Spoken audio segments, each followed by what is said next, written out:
Assalamu alaikum wa rahmatullahi wa barakatuh. I welcome you to this episode of the program Islam is Beautiful, a program that's designed to let you appreciate your deen and add value to you as an individual.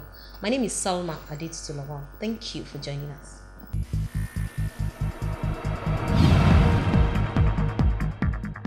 Fortunate is he. Fortunate. This program is sponsored in memory of Ajiya Fauziya Kende Lola Ali. May Allah grant her Alijan of Fidaus. Amen. His thoughts of Allah and Judgment Day. Alhamdulillah Rabbil Alameen. Today on the program we shall be taking a topic that affects every single human being, and that is body purification. To do this chit-chatting with me, I have Sister Sakina. Assalamu alaikum wa rahmatullahi wa barakatuh. Sister Mistura. Assalamu alaikum wa rahmatullahi wa barakatuh. And Sister Khadija. Assalamu alaikum wa rahmatullahi wa barakatuh. MashaAllah. Alhamdulillah Rabbil Alameen. We thank Allah for preserving our lives till now. And we pray that He preserves our life for many more years. Now, body purification is something that everybody knows, that there's a single line. Cleanliness is next to godliness. That's what we hear everybody say. Now, how true is this? What is body purification, Sister Sakina? Alhamdulillahi Rabbil Alameen. Islam is a religion that encourages purification at every stage of your life, right from when a child was born. It goes through body purification, physical and spiritual purification, till the time the person lives his life, till the time the person dies. That is why we have different kinds of birth for different kinds of activities in life. When a child is born, there's a bath it takes. When you convert into Islam, there's a spiritual bath you take. And when you die, there's also a spiritual bath you take. All purifying yourself. And that is why Almighty Allah says in Quran chapter 5, verse 6, Allah tells us the steps which you should perform before any salat. Ablution is compulsory for any salat. Ablution is a form of purifying yourself, because the Holy Prophet was reported to have said, Miftahu Jannati Salat wa Miftahu Salati Tuhur, that the key to paradise is daily prayer, and the key to daily prayer is ablution. To worship Allah, you have to be pure, internally and externally. And that is why the Holy Prophet was reported to have said, Qala Rasulullah sallallahu alaihi wasallam, Inna Allaha tayyib wa la yuqbal illa tayyib, that the Almighty Allah is clean and He is not going to accept anything from you except what is clean. This cleanliness doesn't limit you to the internal cleanliness, it extends to external cleanliness, how you perform your personal hygiene, your environmental hygiene. Wherever you're going to pray should be a neat and sanitary environment. Whatever garment you're going to put on, the water you use for ablution, everything should be clean, because Allah is clean and He's not going to take anything from us except what is clean. The Holy Prophet was even recommended to have said, if not because it would be a burden on the Muslim community, he would have recommended that we brush our teeth before every salat. Cleanliness goes a long way in spiritual development in Islam, and you cannot be a Muslim if you are not clean. MashaAllah. And your prayers cannot be accepted, as the Holy Prophet says, you cannot move close to God if you are not clean. MashaAllah. Allah. Allah. MashaAllah. Sister Khadija, what do you have to say to that? Assalamu alaikum wa rahmatullahi wa barakatuh. As we know in Islam, one of the names of Almighty Allah is Al-Qudus, the pure. We cherish purity a lot in Islam. Everything about Islam that surrounds Islam as a religion is about cleanliness and purity. We say that even with our daily prayers, we pray 5 times a day, and before each of these prayers, we are expected to perform our wudu.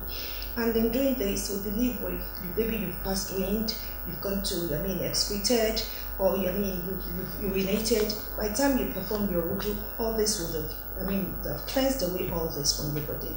And for that shows us that even we women that have a monthly cycle, we have your period. Before you come back to start saying your prayers, you wash your body all over and make sure the water enters your hair thoroughly. And by doing this, you are cleansing your body. And again, it tells us that when you touch certain parts of your body, especially your private parts, before you say your prayers, you have to make your ablution again. And to buttress what my sister said, from birth, we have the baths for children as soon as you have them. And even for the 2 Eids, we're expected to stay, even Friday Juma prayers, we're expected to take some baths. Then for the 2 Eids, and Allah now even took it so far as to the time of departure from this world, the Janasa. You have a thorough bath. When you're exiting, then you're leaving, you're dead, but the body you're leaving shows how much Islam cherishes cleanliness. And this is what we should transform into our daily lives and incorporate it in our lives. Mainly for both male and female, but mainly for we women, to let our girl child know that you cannot compromise cleanliness in every form. Cleanliness and purity in our everyday life. Mashallah. Now, you mentioned something about body odor. This is something that I think we should address, because as Muslim women, we have so many garments on us at a singular dressing, and in this part of the world, we know the kind of weather we have. Now, I think from the beginning of one's life, if I tell my girl child, from the beginning of her life about all of this bath and everything, and because I want her to do the hijab, that's compulsory for a Muslim woman, she has to do all of this, and she has to do them well. That means she has to maintain this body purification. Body odor is something that one has to address. What can one do to avoid getting to the stage of having the body odor? It takes a lot of determination. You have to be principled and be determined that you're going to deal with it. If you're not determined that, no, I'm going to take I'm going to be disciplined about cleaning my body, taking care of my clothes, my shoes, and make sure that they're all clean, washed and ironed, then you might not be able to deal with, but there's no way you can avoid you will not have body odor. And then people may not tell you. You just realize they start detaching from you. So buttress what she just said. The Holy Prophet said you don't, Sallallahu Alaihi Wasallam says you don't irritate your neighbor with your own dirtiness. You don't distract your neighbor. You will be in the congregation of Salat in the mosque, and when you're having a kind of body odor, you should be conscious, so that it was even said that when you eat garlic or things that have offensive odor, you shouldn't go to the mosque. You should brush well before you go to the mosque to avoid distraction or you disturbing other people's concentration. And it's not only the body alone, it extends to, and because whatever you do to your body affects directly or indirectly affects your soul. So it's a lifestyle thing. Everything about your life, every step you take, you should be conscious of not making a mess or not using your own waste to irritate other people. Sometimes it's what is in our immediate environment that contributes to it. For instance, someone that is nursing a baby, we don't say because we have children we should now make it an habit to not to make ourselves clean. There was a day I went to the mosque to pray, and there was this woman with a hijab, and it was obvious that she had smeared the cloth with maybe on one of my children's nurseries, maybe one of them had cold, and it was all smeared on her cloth. That is not any reason for us. And sometimes you'll enter some people's houses because they have young children, they would have urinated on the seat. And as my sister said, you will now start checking the seat to make sure which one is not wet. But the mother will not check all that. So she'll sit on the seat. And when she goes out, she'll go out with those clothes with the urine. And pray with them. And pray with them. And I tell you, there is no one that will stand beside someone reeking of urine and you still want to stay there and pray. So indirectly, or not deliberately, you are actually sending someone out of the house of God. So we should think of what our actions will do before we embark on anything. Once you know you have small children in the house, the least you can do, as soon as you know that this child has urinated something, you have a bath, you drop all those clothes where the urine leaks from. We know it's tough, but Almighty Allah will make it easy for us. Amen. Now, in body purification, so there are these baths that most times as married women you have janaba, as a woman you will do Aida, and sometimes you see all of these things are tasking for some people.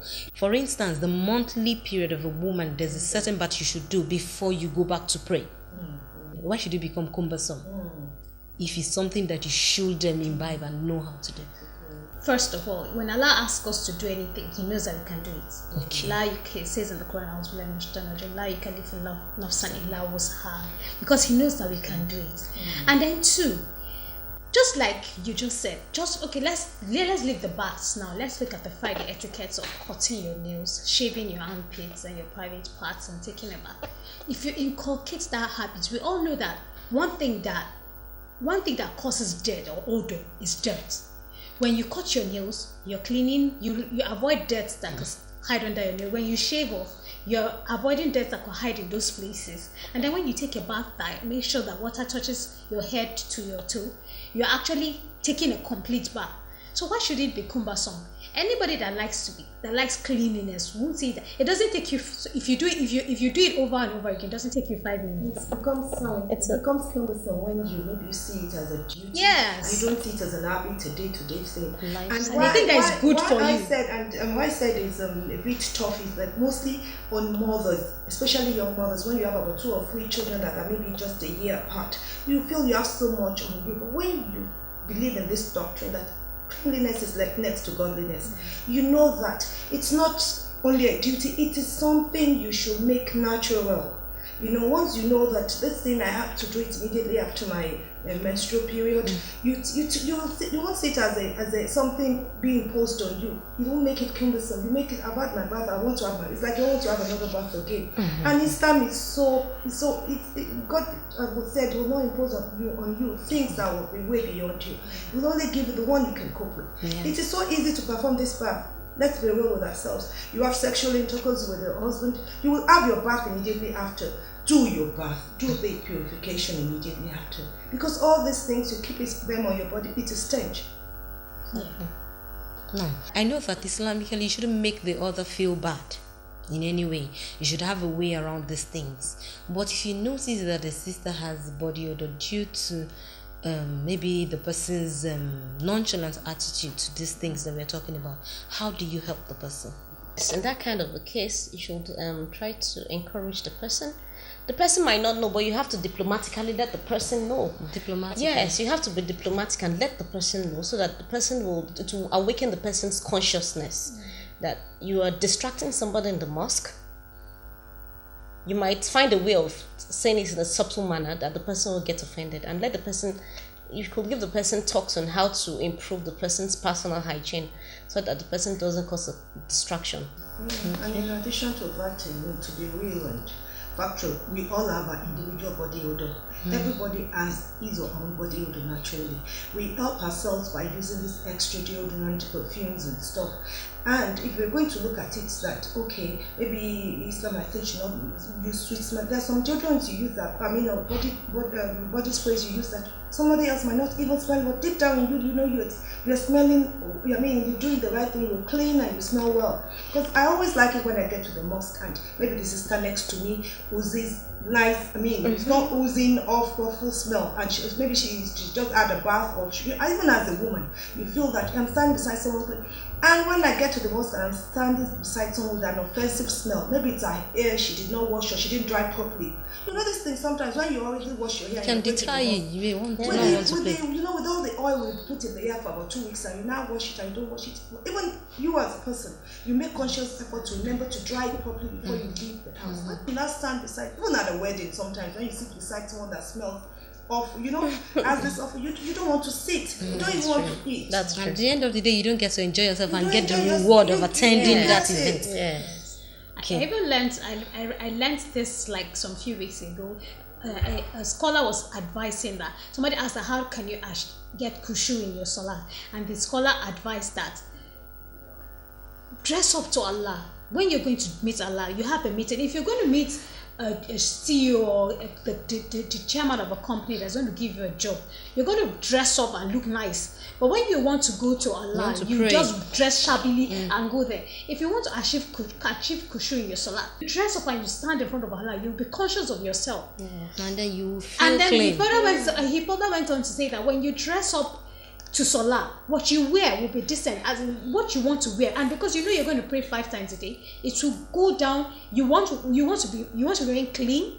You want to look nice throughout, because you're going to pray 5 times a day, and you want to go and dress up every time you want to go and pray. So you want to remain clean, because I'm going to pray Zohr, I'm going to pray Asr. That way you can remain clean throughout the day. And it transcends to special clothes for Juma prayers, Friday prayers. you look at them and wonder, why do you get all dressed up? Our mothers, our predecessors, they dress well for Juma prayers. But these days you'll see some of our children going to the mosque with maybe leggings, skimpy dresses, and you wonder, where is all this? And their mothers take them to Juma, sir. And sometimes I'll just ask them and say, my darling, you might like this leggings, but it's not proper. It's not appropriate. Let us know what is appropriate for each, whatever we're performing. Is it a function? Is it a duty?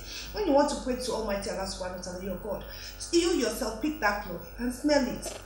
If God were looking at me now, or if God is everywhere, and that's the way to perceive. You as a human being, you don't want to stand next to someone that is smelling. You now want to pray to your Creator with that smell. And everything will. If you have a good relationship with God, you'll also have a good relationship with your neighbors, your husband particularly. Keeps it.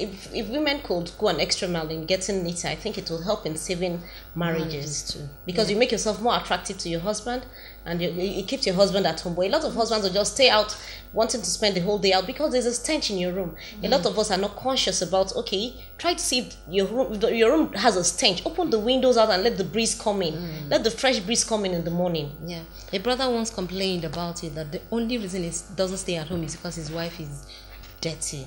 In the sense that she doesn't make her hair, she leaves her hair undone for days. She'll just be there, and she does other things.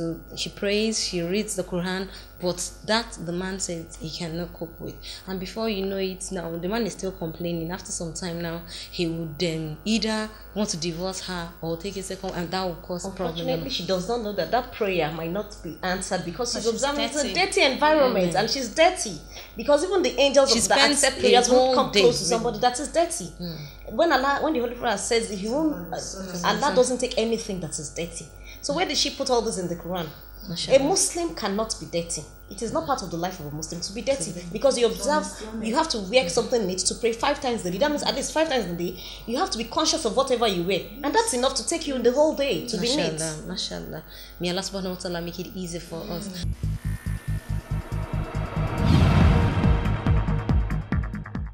The best companion is a book.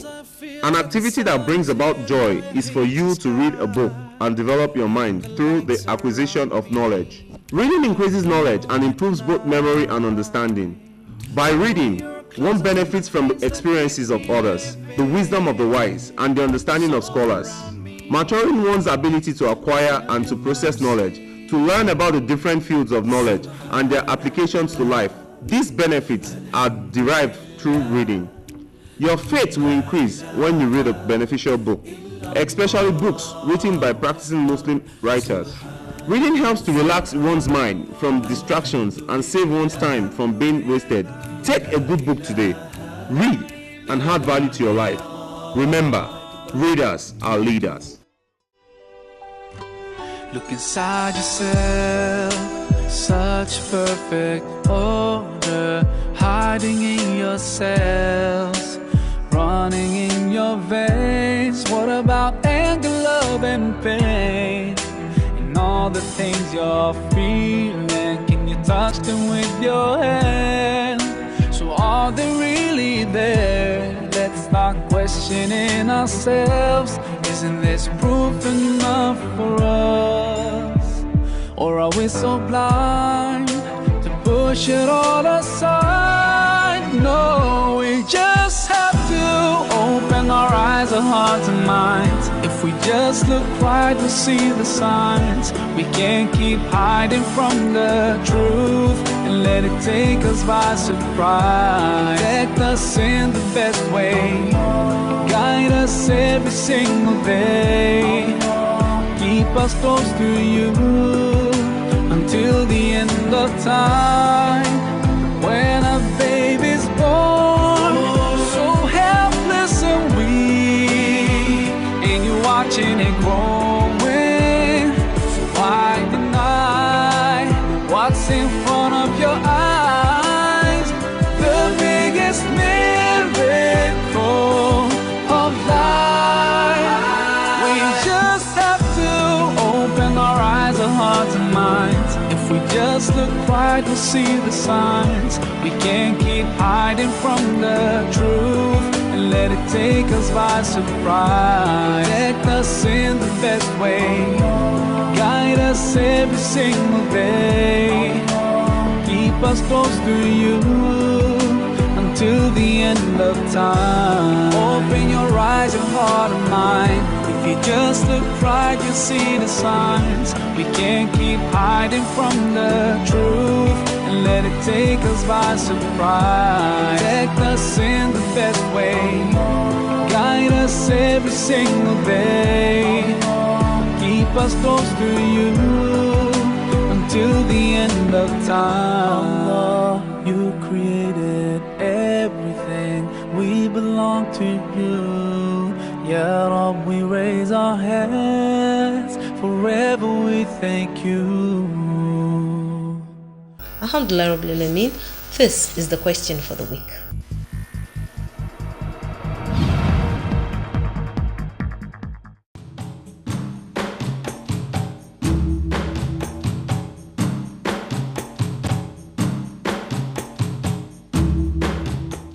And this is the facts that we think you should have for this week.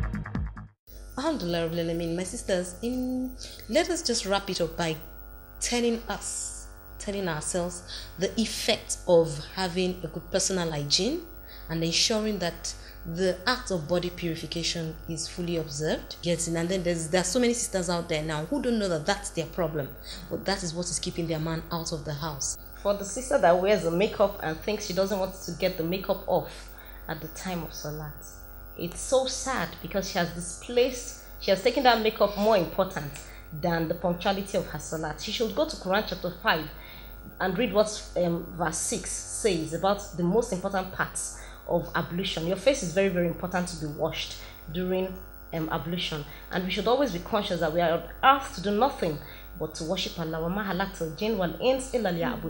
Allah has created us for no other reason but to worship Him. So nothing should take a dominance. Nothing should be more important than our service to Almighty Allah. Because as a Muslim, the Holy Prophet says you should not imitate anybody. You should not leave your waste for another person to pick up for you.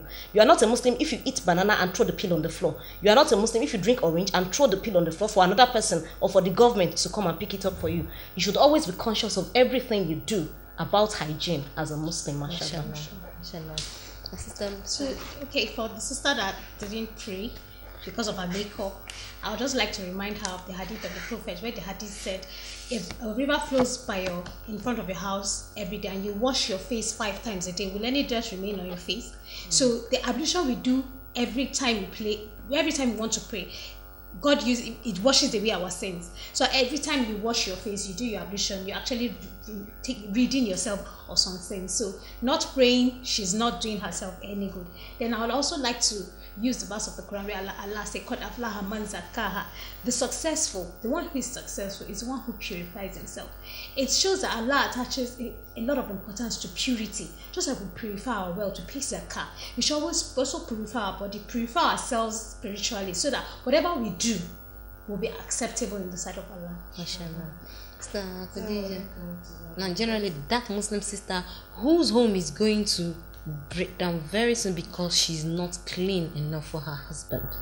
For that woman out there, my sister that is married and wants peace and rest in her home, she should know that the observation of making sure she observes the prayers, properly, it's crucial to a marriage, because before you can say you are doing your salah to be accepted, you must have done your cleansing. As my sister said, that when a river passes by, you go there to wash 5 times a day. Not only your face, your body, you're actually cleansing all your body. What dirt will be left? The same applies to you as a wife and a mother. When you are in the house and you make sure you do what your salah preparation for yourself properly, and you make sure you clean your home, and you make sure you clean your body, you make sure every part of your body is clean. There's no way your husband will come home and will not be attracted to you. Yeah. There's no way you will not be enticed to touch you.